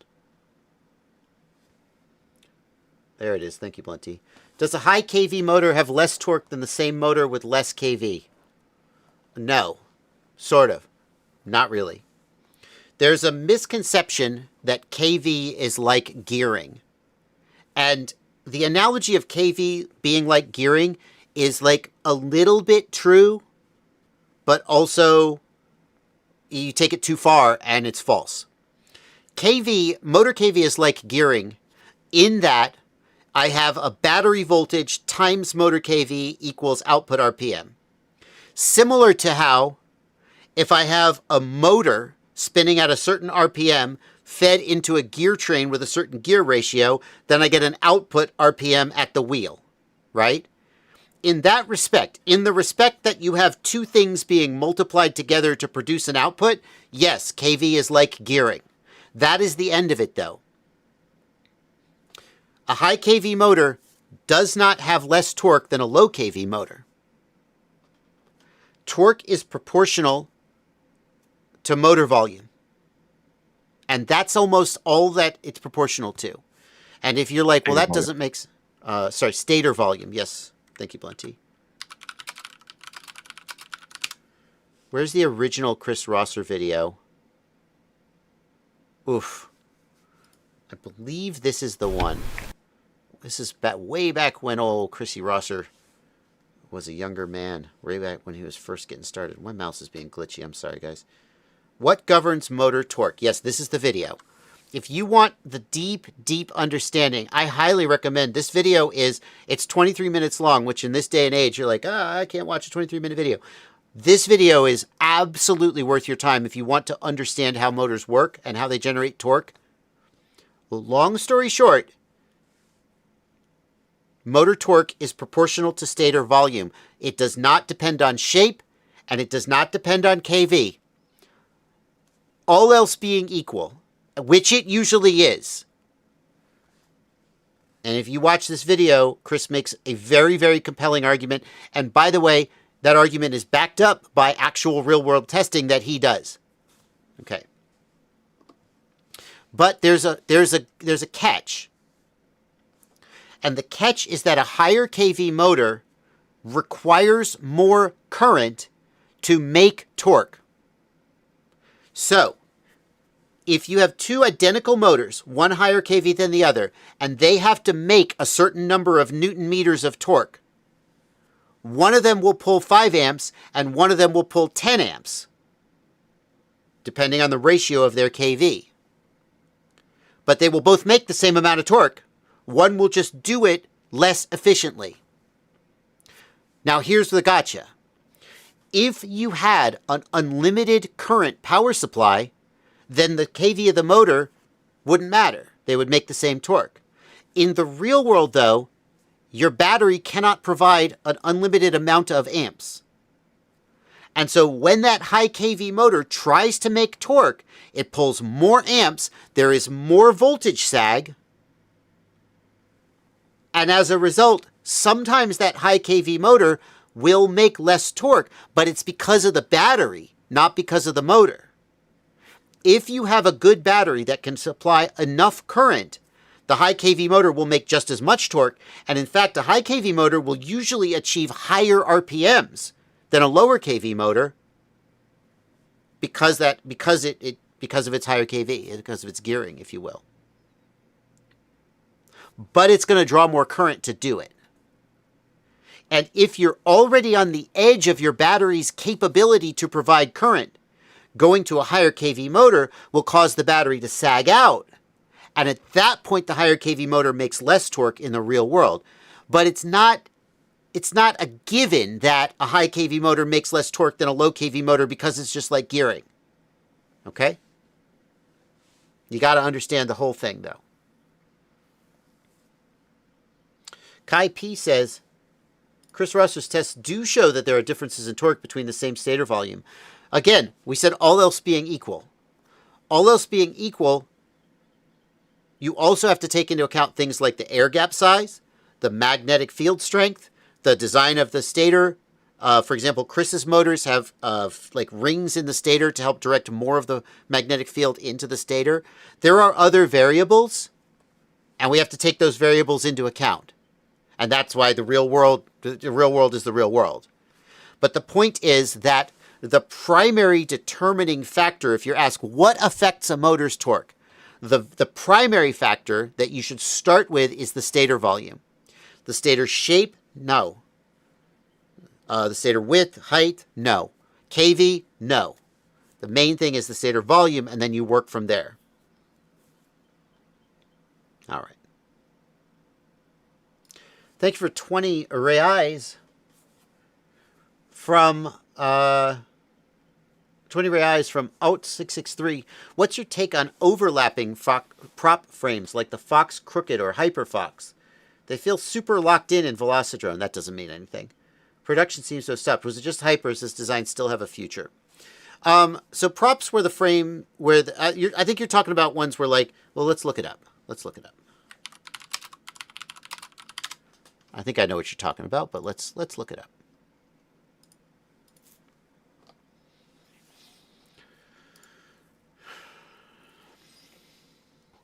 Well, I guess it wasn't the that graphics setting, Blunty. What was that? Hardware scheduling? Yeah. I guess it wasn't. Let's make sure that's still off. Yeah, okay, well, it wasn't the hardware accelerated GPU scheduling. Next. Sad. Anyway, we're back. Chat, we're back. Let's take a look at this frame with the overlapping props.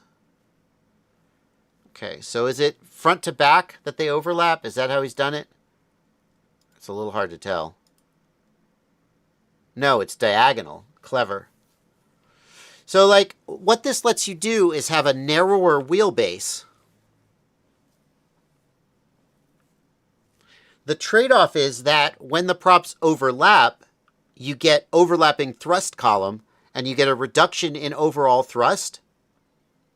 You get it's a slight reduction, but you're getting a reduction in thrust because the props are overlapping. And I wonder if there's aerodynamic effects. Like, we know that the rear motors of a drone have to work harder than the front motors when you're in forward flight, because the rear motors are seeing turbulent air and the front motors are getting clean air. It seems like that effect would be amplified with this frame.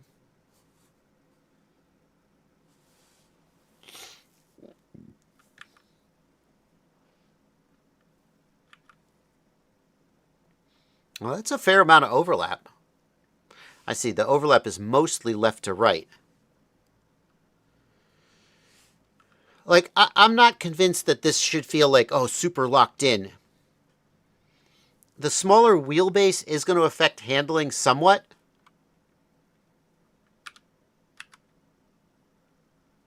Because your mass is going to be more focused on the CG, so it'll be able to rotate easier. Like, we know that a wider wheelbase is reluctant to rotate because of inertia. And so a wider wheelbase will have like a smoother feeling, whereas a narrower wheelbase will turn more sharply and may feel like more precise. I don't know what locked in means. I mean, some people would say that a wider wheelbase feels locked in because it's sort of it's tight. It's not like loose and wobbly. It'll be tight. But then if you're trying to do like snappy, flippy moves, the wider wheelbase is going to not feel as good. It's absolutely true, though, that you're getting a reduction in max thrust because the props overlap. Now, how much does that matter? Racing drones have more thrust than they really need, mostly. So, I don't know. The fact that they feel super locked in Velocidrone, though, I don't think you necessarily should put too much credence in that.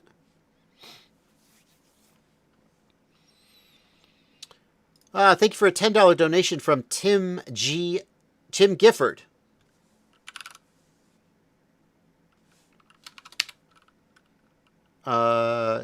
Tim Gifford.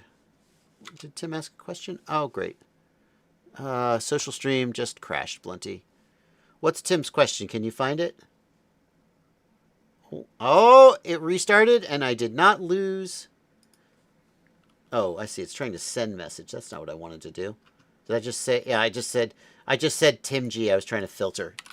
There we go. Tim Gifford. Oh, great. No question, just a donation. Thank you, Tim.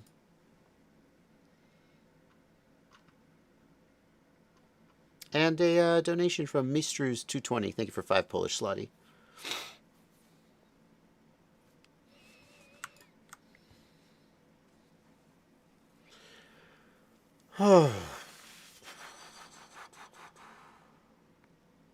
What do you think about the HDO Freestyle 1 watt V2? Is it good for bandos and freestyle? No, it's not. HD0 Freestyle 1 watt. HD0 just does watt for watt. It does okay in open air compared to analog. It does not have a lot of penetration in the real world, and in my experience, it is worse at multipathing than analog. That's a very, very high level comment. But you know, no.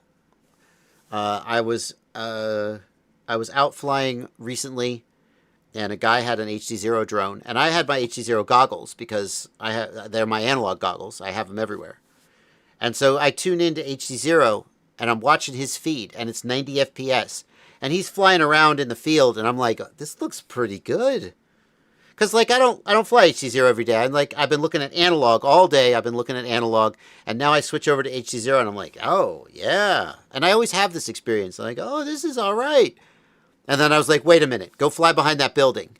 And he goes and flies behind the building, and immediately the signal just goes to snow. And I'm like, yeah, okay. Now I remember. And I have this experience every 6 months. I'll be like, oh, HD0 looks really good. I forget sometimes because I don't fly it on the daily.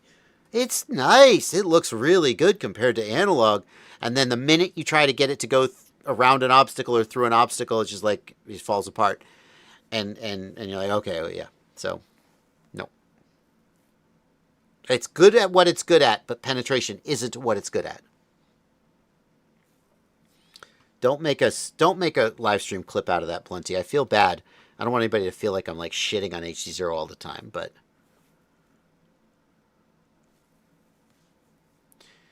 Pacific Source, I see what you're getting at. You're talking about Chris Rosser's AOS Supernova motor.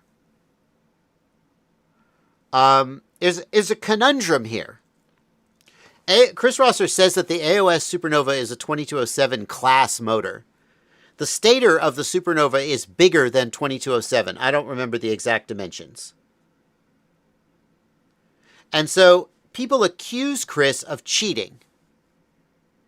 They say, sure, if you take a 2208 motor, which that's not what it is. I don't know what it is. But they say, if you take a 2208 motor and you put it on the charts against 2207 motors, obviously it's going to win. That's not fair.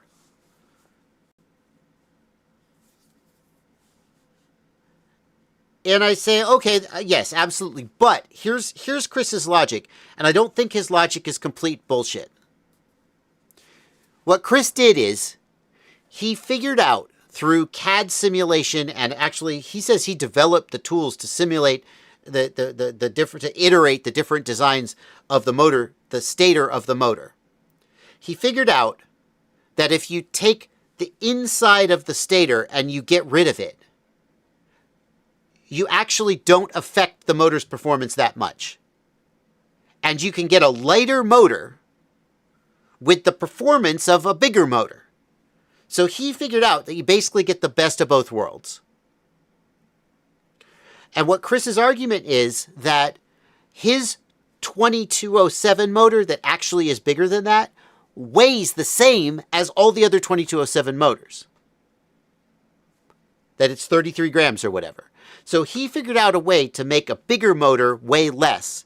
And you get the performance of the bigger motor at the weight of the smaller motor. And that's true. Everything I just said is true. But now how do you market that? Because if he markets his motor as a 2208 or 2307.5 or whatever it is, it's going to get misconstrued as people might not like notice that it's the lightest. Would you rather sell the lightest 2308.5 motor in existence and everybody's like, the fuck is that? Or would you rather say, look, if you're shopping for a 2207 motor, this is the best, like, because who cares? Do you really care that the motor is 1 millimeter bigger? You don't give a shit. But you care that it's 33 grams. You care that it's 33 grams and it makes more thrust than any other 33 gram motor out there. Oh, that's badass. So I think what he's doing is he's trying to market the motor, and he's not necessarily being dishonest exactly. I mean, yes, technically it's not a 2207 motor, but how do you represent a motor that has the inside of the stator cut out to make it lighter? That there's no way of representing that.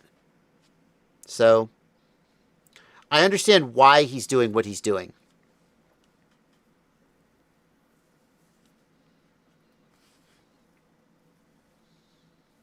And I also understand the difficulty of, I invented a product that doesn't fit the existing categories.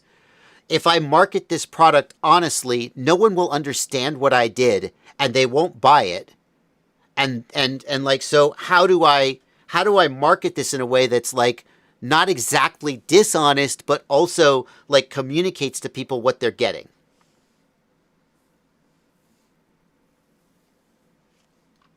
So, yeah. I don't think the fact that it's not a 2207 is material. That's the thing. No one who's buying motors actually cares what the stator size is, because no one is putting these motors in a little enclosure where if the motor's 1 millimeter bigger, it's going to be a problem. What they really care about is the weight of the motor and its performance. And in that respect, Chris is marketing the motors accurately. He's putting them up against other 5-inch 33 gram motors. And he's saying this is the best performing 5-inch 33 gram motor out there, but nobody actually says that. They just say 2207.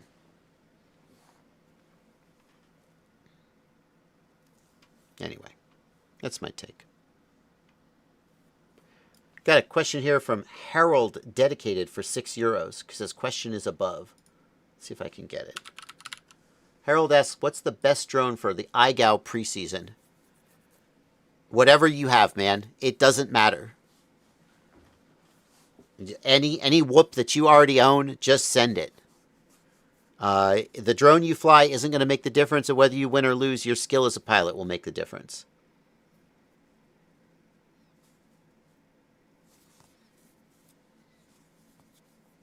But Pacific Source, I see what you're getting at. I'm just not on this train with you guys. Pacific Source says the issue is it's an easy way to show that his other testing points are inaccurate. No, because he didn't lie. When he released that motor, he said, this is not a 2207 motor. I'm not going to tell you what the actual dimensions are, and here's why I'm not going to tell you.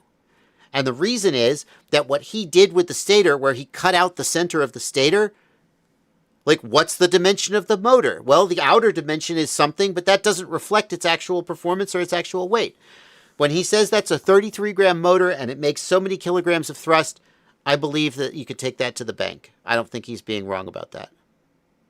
He's being dishonest about that. And the one thing he did that he was dishonest about, well, dishonest, is he said it's a 2207 class motor, and he sells it as a 2207 when it's not really 2207. He told you that he was doing that, and he told you why he was doing that.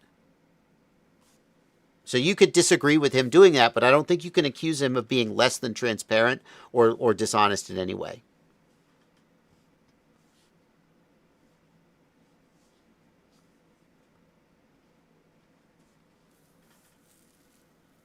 I will say this, though.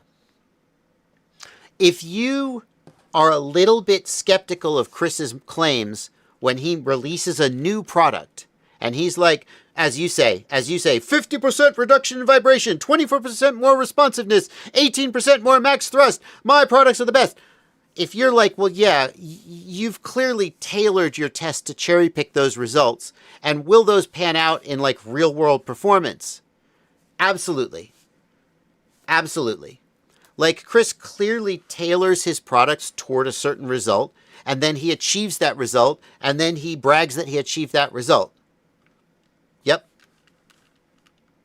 I think he's actually achieving those results, but if you're like, well, you know, I think you're tailoring the tests towards those numbers when it's your product that you're selling, I think that's a valid criticism.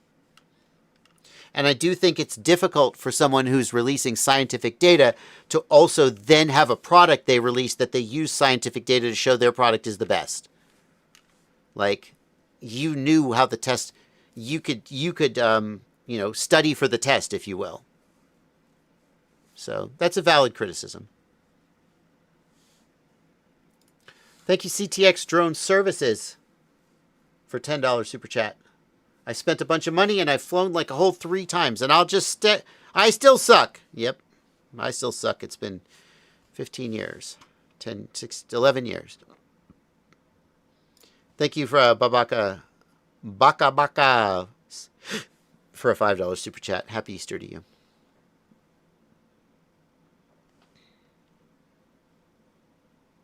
Going back to the question about Game of Whoop, suggestion for International Game of Whoop.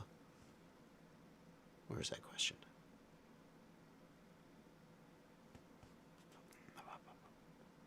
Well, I don't see it. It's up there somewhere. Going back to that question, if you don't already have a Whoop, Beta FPV Air 65 is fine. That's a fine choice. Pacific Source, you're mad that he paywalls his data behind his Patreon. That's not true.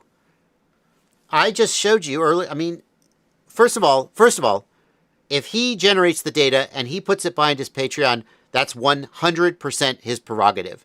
If you want that data, you have 2 choices. You can build a test result, you can source the products and you can test them, or you can access the data on his terms. He generated the data. It's his prerogative on how he uses the data. I think we all can agree. Now, you may not like it. You may want to live in a world where he puts the data out for free, but it's his data and he chooses not to release it, and then he doesn't get your Patreon money, and that's the downside. But that's his 100% his call to make, obviously. You absolutely can be an independent reviewer and a profit-oriented business. Consumer Reports. Consumer Reports is like, they pay the salaries of all of their testers, right? Consumer Reports is independent, objective, in many ways, the standard for consumer product testing, and are a profit-oriented business. Now, as soon as he starts selling products of his own, if Consumer Reports said, I have a new washing machine, it's the best, then I agree. And I do think Chris has chosen to walk that line, because at the end of the day, he has to pay the bills, and releasing product testing doesn't pay the bills. And if you're skeptical of that, I think you have every right to be skeptical of that. I also think it's possible to walk that line and to say, today I'm wearing my scientist hat and I'm doing testing, and tomorrow I'm going to do a product release and I'm going to wear my marketing hat. And I get it. We would like to live in a world where that didn't happen, but I think that people are capable of walking those lines. And I think it's valid of you to not be comfortable with it at the same time. But the other thing is, yeah, go ahead. I would just ask a question is like, okay, so if you're doing testing, you identify things that need to be made because your testing identifies issues, which is what he did. Yep. Then you make a product based on that. Does that mean you need to stop testing? No, that's my, yeah, I agree with you 100%. I mean, I just like, I'm trying to logically follow what he did. He came out, he's like, I want to test stuff, build a test bench, did all this testing, and then was like, look at all these products that could be made based on the testing I did. And then he started making products and test those products, and you're mad at him for doing marketing for those products. I just have a disconnect there. Like, I fully agree with you. You're seeing some like evil entity that's making products to sell better on his YouTube channel. And I'm seeing a guy who started by testing, who's an engineer at Brain, who doesn't fly in the same way you do, like we talked about earlier in the stream, who has specific things he wants. He made those things. He does test the things that he made the products for. And then you're mad at it. So I don't know. Again, it's your prerogative, but to me, it's not dishonest. That's the way I look at it. I agree. You know, as soon as when someone is testing, and then the product they're testing, they're selling it and they're making money, you're not wrong that they have an incentive, whether it's subconscious or conscious, they have an incentive to make their product look better because it will make them money. And a person has to, and there's places in which people simply don't cross that line. And they're able to, but like in the world that we live in, where he's got a YouTube channel and he wants to make money from the YouTube channel, he wants to make money selling product, he's trying to make a career. You know, I think people muddy that line, and I do think it's possible for a person to say, like I said, today I'm wearing my engineer hat. I'm testing products, and the fact that my product is the one that I'm testing, I'm not going to change anything. The results are going to be what they are. Let me ask you this. If Chris had received version 1 of his motor and had tested it and it had performed like shit, would he have released that test result to the world and said, turns out my motor performs like shit? No. No way. He would have gone back to the manufacturer and said, why did my motor perform like shit? We need to make it better. And he would have held the results. And he wouldn't have released the results until he was at the top of the list. So if there's a bias, the bias is that he has an incentive to make his product the best and to hold his results until his product is the best. Or he would have released the results and his motor just wouldn't have been included. Right? By the way, I'm not like accusing him of it. I'm just saying, like, I could see, like, yeah, somebody doing that. I could see him doing that. But ultimately, like, I don't think he's, like, gonna lie. or like, you know, I think that, you know, his results probably are what they actually are. He's funding the development of his products through Patreon. Yeah, that's the other thing I was going to say about the Patreon. Like, he has the right to hold his stuff back, obviously. And if you don't like, but the other thing I was going to say is he publishes the results. Like I showed you earlier in the channel, I went to his video about ESC test results and I just scrolled through it and I found the chart at the end. And there were his results. He puts the results in the YouTube video. So like, it's not even like he holds the results back. Most of his stuff is published on the YouTube channel. And it's only if you want a spreadsheet of all the results, then you got to pay for the Patreon. So, yeah, bottom line, I don't think he's doing it. I don't think he's doing anything wrong. I think he's in a gray area.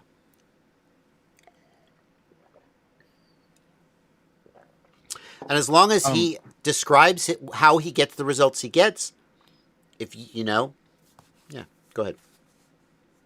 I was just going to say, once it feels like this is coming to the end.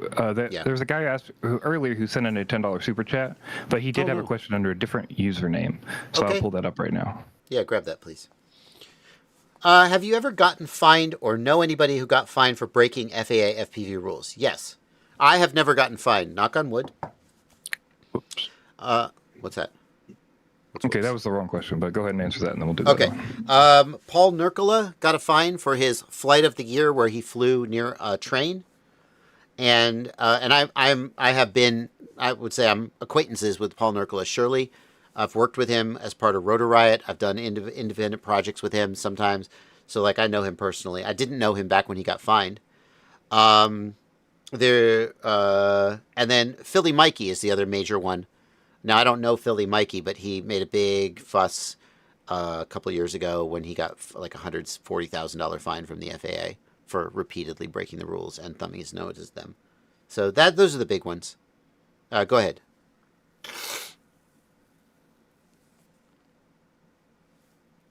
What's your weight limit for a 3.5 inch, or what's considered too heavy?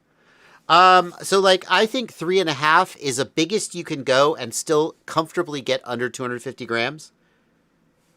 So if you were to ask me what's the biggest 250 gram quad you would build, it's a 3 or 3.5. Especially with digital, I would probably be closer to 3 inches. I think a 3.5 could get up to 300 or 350 grams all up and still be okay. But I'm sure that there's people who fly 3 inches more regularly who might have a stronger or more refined opinion. Let me ask the chat. If you fly like I usually fly closer to 5 inches, sometimes bigger. If you fly 3 to 3.5 inch class, what's like the max weight you feel is like really doable? That's going to be our last question for the stream.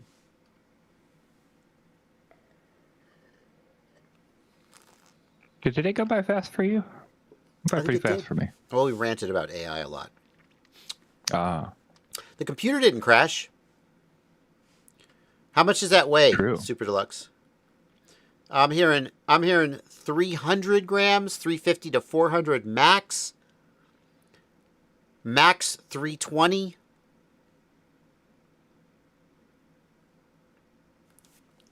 $230 dry, that's going to be around 330 to 350. 400 is insanely heavy. I agree, Fly Pacific. So it sounds like around 300 to 350, with most people feeling that somewhere between around 350 to 400 is actually too much. I think in the 300 to 350 range is what I would shoot for. Max. Less is better. So between 250 and... So getting a 3.5 inch down to 250 is doable but hard. I would say for a 3.5 inch, the ideal weight is probably going to be around 300 with a max around 350. And less is going to fly better. That's all up, not without battery. That's all up. All right, guys. We will be back tomorrow, Monday at 8 p.m., assuming my computer is not crashing. And I want to remind you guys that if you want, I have my, not YouTube Studio, go to my channel. Go to my channel, view your channel. If you will go to my channel and go to live, I have the streams scheduled through, June 15th. I have a travel schedule coming up, but this is my plan for how the streams will go through June 15th. So if you're like, when is Bardwell streaming? I have them scheduled out. This may change slightly. If it changes, I'll delete the stream or I'll add a new stream. But if you're wondering when is Bardwell streaming, well, you can see up through the next couple months anyway when it is likely to be. So, but I will see you guys tomorrow at 8 p.m. for the next stream, and happy Easter, etc. And I'll see you then. Bye, everybody. Bye.